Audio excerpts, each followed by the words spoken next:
We know about you from Ivo Lukacevic's blog, and we know that you had the same car, Volvo, as Ivo. Do you have it still? I have another Volvo now. Yeah, but when we got acquainted, we had the same black Volvo XC70s. Здравствуйте, товарищи. Все знали. Здравствуйте, товарищи, начали в интернете.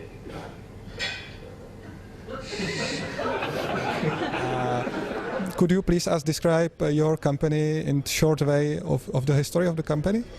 Okay, Yandex is the synonym of search for Russia, just like maybe Sesame is here. We have our own search technology.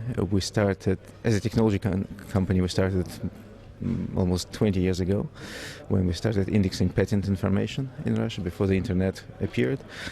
We went online in 1997 with our own website, yandex.ru, yet another index.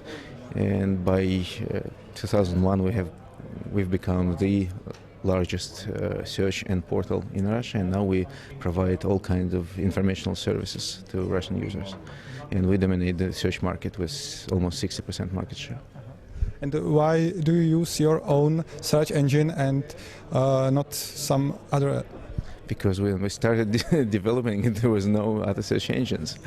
We just developed it from scratch a long time ago, and because our search engine quality is better than any of our competitors, and that's because Russia has a long history of a very good mathematical school where we all originated, and all these technologies, all these algorithms, all this mathematics, we know all about it, and we develop technology which is comparable.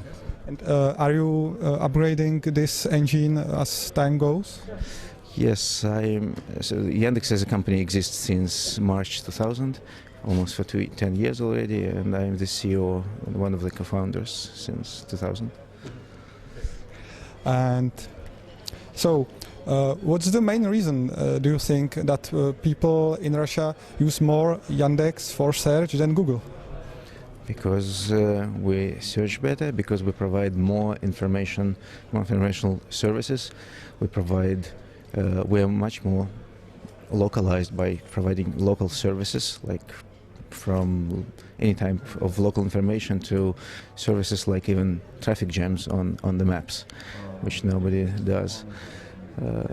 And how is it with Russian internet users and English?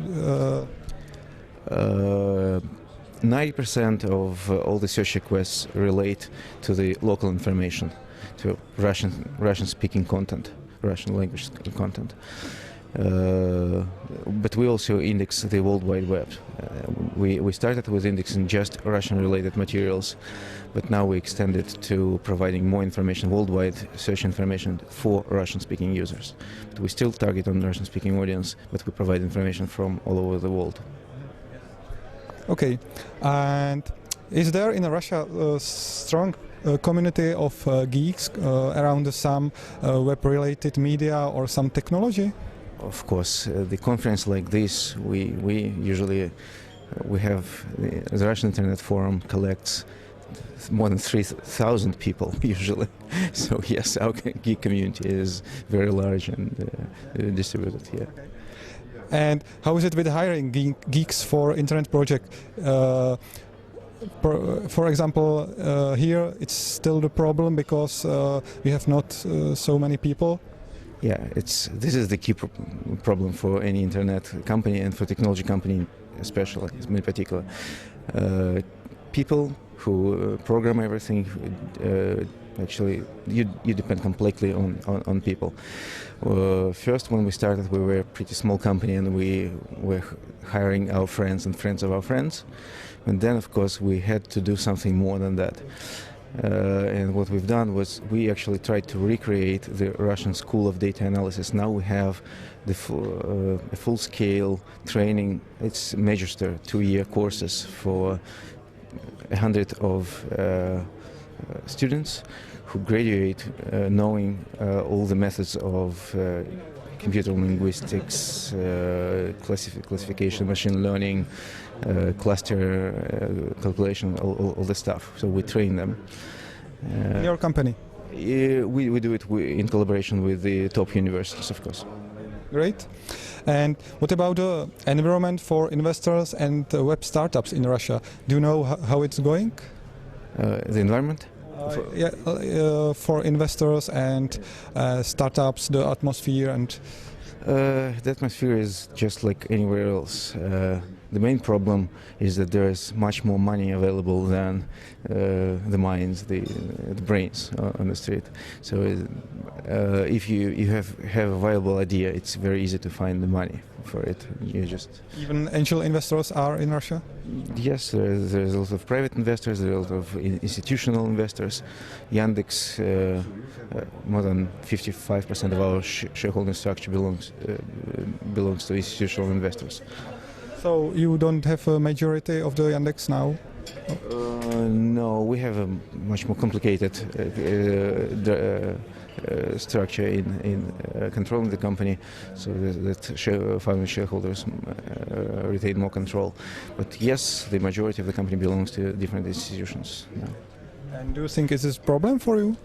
No, it's not a problem. It's an opportunity.